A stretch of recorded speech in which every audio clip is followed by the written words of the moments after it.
What's up, Jordan? You got issues you disagree with?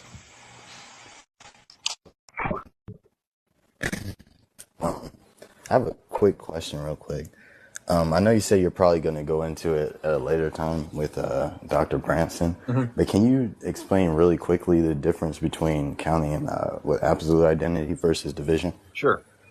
Yeah. So basically, in the ancient and medieval world, they did both, as we still do today. But in the ancient medieval world, typically they thought that you counted by division. So what that means is counting is really just taking a whole and then dividing it, right? So like, if I have on a piece of paper,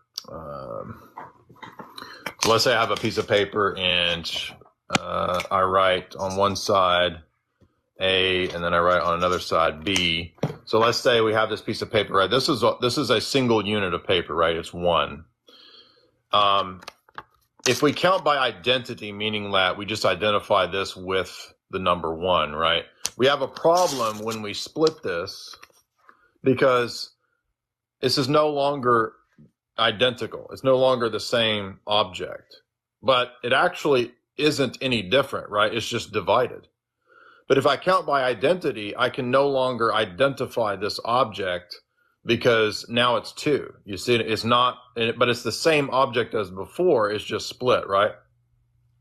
Yeah. So how many? So this is one supposedly because it's one. And then now it's two, right? So I'm actually counting by division, not by identity. If I count by identity, I now have a problem with pointing out that, well, this is the same object as before. So this is why the Creed says, for example, that in the Trinity, right, and the persons are one and undivided. So they, in the ancient and medieval world, typically counted by division, not by identity. So after Leibniz, people typically start counting by mathematical problems and whatnot. And so analytical philosophy and mathematics has basically made the modern world assume that you just count everything by identity, because one reason for that is that if we count abstract things, those things sometimes do have to be counted by identity, and that's because you can't have partials in something like a law of logic. So if you were going to count an abstract thing like the law of logic, you can't have half of the law of logic, right? So it has to be counted by identity. And in medieval philosophy, there's a distinction between things of first order imposition and second order imposition. Abstract objects in medieval philosophy are called objects of second order imposition. So they would be the abstract things like we're talking about where you kind of have to count by identity. Mundane things they called first order imposition, counting dogs, cows, etc. Right? Those things you count by typically by division. So it's not an either or. So the solution to the objection in terms of how this gets into, it ties into the logical problem of the Trinity that a lot of the Muslims bring up. And it rests on multiple different assumptions. One of those assumptions is that you only count by identity, and that it assumes that all things are counted in one way. So the response is multiple. One of the responses is that, well, we count different things in different ways. And so abstract objects might at times be counted by identity. Mundane things are counted by division typically. And then sometimes we might count something in both ways, right? So does that make sense? Is that helpful? Yeah, but so there's an issue that I'm thinking of. If I chopped my bed in half and I was just get a half. Well, that's what the argument about counted by identity doesn't account for partials, right? So, for example, if you read the philosophy papers on this, there's pretty common objections to this, like if we have two and a half bagels on a table, how many bagels are there, right? And if I take one whole bagel and I split it into halves, right? I mean, this is still a bagel, right? But if I'm counting by identity, it's also not a bagel because I called prior to that, I called this whole object, right? Let's say this is a bagel. The whole object is called a bagel. So I've identified the whole with what bagel is. But if I tear it in half, and I've got two halves. Do I not have bagel anymore because I identified bagel with the whole? You see what I'm saying? That's why counting by identity has a problem when it comes to these kinds of things. And the other examples that Dr. Branson gives are things like, well, if you think about a cloud, what is a cloud? Well, it's just a whole bunch of like a billion molecules of water in the air. Well, if I remove one molecule of water, do I still have cloud?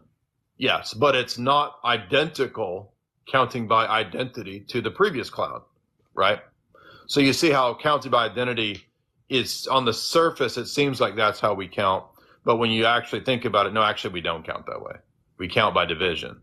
But some things you do have to count by identity, like abstract objects that can't be divided, like a set, or like a, I mean, technically, I know you can divide a set, but I'm saying when you're considering a set in itself, it's the whole set. Or when you consider Aristotle's categories, like a precondition for knowledge, like the laws of logic or something, right? It doesn't make sense to talk about half of a law of logic or a third of a law of logic. So some of things like that have to be counted by identity. But most things that we talk about, especially in the world of identity, Creed says and Maximus says things like, God is divided in his indivisibility. And there he's talking about the one and the many. Does that make sense? Okay. Yeah, thank you. That's pretty good explanation. Did you have any specific papers on counting? Yeah, I did. Let me go give you the reference to that one paper. Hold on. Let me find it. All right.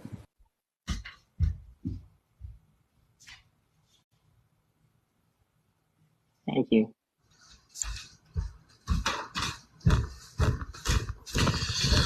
All right. So the paper is called Counting. We Don't Count by Identity by Dr. David Liebesman, Liebesman. M-A-N. Dr. David, We Don't Count by Identity by Liebesman. Dr. David who? Liebesman. See that? It's going to be backwards for us. Well, I'll send it to you, Nick. All right, cool.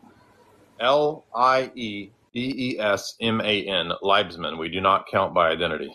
And you'll notice, like, he gives examples within the first 5 pages of stuff you heard me saying, like the bagels and stuff like that. So concrete things we typically count by division. Abstract things we often count by identity. But God is a unique thing because he's not exactly like abstract or concrete things, right? So maybe in the case of God, we count both ways, so to speak. Okay, appreciate it. Thank you. Mm-hmm. Yeah, and in the case of Jake, it's denying the antecedent. So when he debates with Dr. Bo about God can have a son, say he is a necessary quality to be divine. When he gets asked about the attributes considered in themselves of Allah, the whole thing falls apart. So hence the LPT doesn't really work. I appreciate it. Welcome. Yeah, absolutely. Great questions. So just a real question. Do you say that the Father is God by identity or by predication? And sorry, my connection's a little bit iffy right now, but it's fine. Yeah, so the logical problem of the Trinity hinges on a lot of different assumptions. One of those assumptions is that all naming and predicates are identical. And so the LPT hinges on that. It also hinges on counting by identity, which we don't count by identity. So the Father, the word God can pick out different things. It's not a descriptor of one type of thing. So if you have a reductionist idea of what the referent to the word God is, then that whole argument hinges on that, right? So, by the way, Joshua from the 6, you're welcome to come on. So you're in here talking smack about, oh, you're all fangirling. Dude, any one of y'all can come on and make an argument. You can have as much time as you want.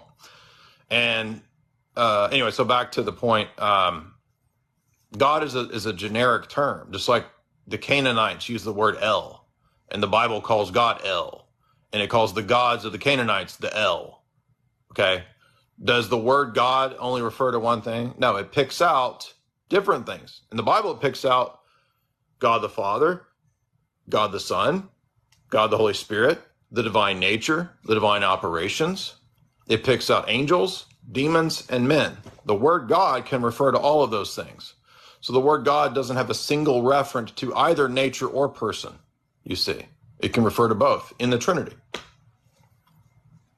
Okay, so what I'm hearing is there is a sense in which the Father is God by identity. Would there also be a sense that the Son is God by identity then, by that logic? Uh, we keep in mind that we don't count by identity. So we count by division, and there's no division in God. Okay. So what would you, so if a Muslim was asking, like, basically like giving you that dichotomy between identity or predication, Yeah, what would you say to that? I'm not being rude. We just covered that probably 10 minutes before you got here. Oh, okay, my fault. Yeah, I just okay. Before that Protestant dude was in here, we were talking about that, and I went through the Leibsman paper about counting by identity versus counting by division, and the logical problem of the Trinity that Muslims keep putting out. It just hinges on this argument that we count by identity, and we don't. We count by division, and that's why the Church Fathers, when they speak in the Creed, he's one. His nature is undivided, one and undivided amongst the persons. When it says undivided, they're identifying the way that they were counting, which was by division, not by identity. So, for example, it's easy to show this. If I have a piece of paper and the piece of paper is a single piece of paper,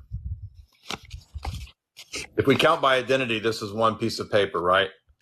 Mm-hmm. And it's identified as this whole. But if I do this, it's still that object, right? But if we count by identity, it's no longer the same object. So we can't count by identity now because now there's two objects, you see. So if we identify this equals one and I split it in two, I no longer have the same identity over time, you see. So we don't count by identity, we count by division, especially when it comes to mundane objects like cows or trees or whatever. And in the Creed, they're counting by division, and that's why they use the terminology of undivided. However, the LPT is hinging on the fact that in God, we are counting by identity, and we don't. That's a modern analytical way of counting it. In the ancient world, they count that way, except when they were counting abstract objects like sets or like laws of logic or like Aristotle's categories. So God is not either a mundane object or a purely abstract object.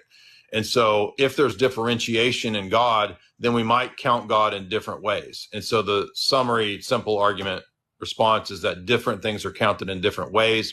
And the argument hinges on everything being counted by identity. And it's not. And is a false dichotomy because we count in division, not identity. Is that essentially the response? The argument is premised on that we only count by identity. And in the ancient world, they primarily counted by division, as we do. But they also counted some things by identity, as do we. And some of the things that are counted by identity are things like laws of logic, Aristotle's, because it doesn't make sense to say what's half of an Aristotelian category. There's not. What's half of the law of identity? What's a third of the laws of logic? It doesn't make sense, right?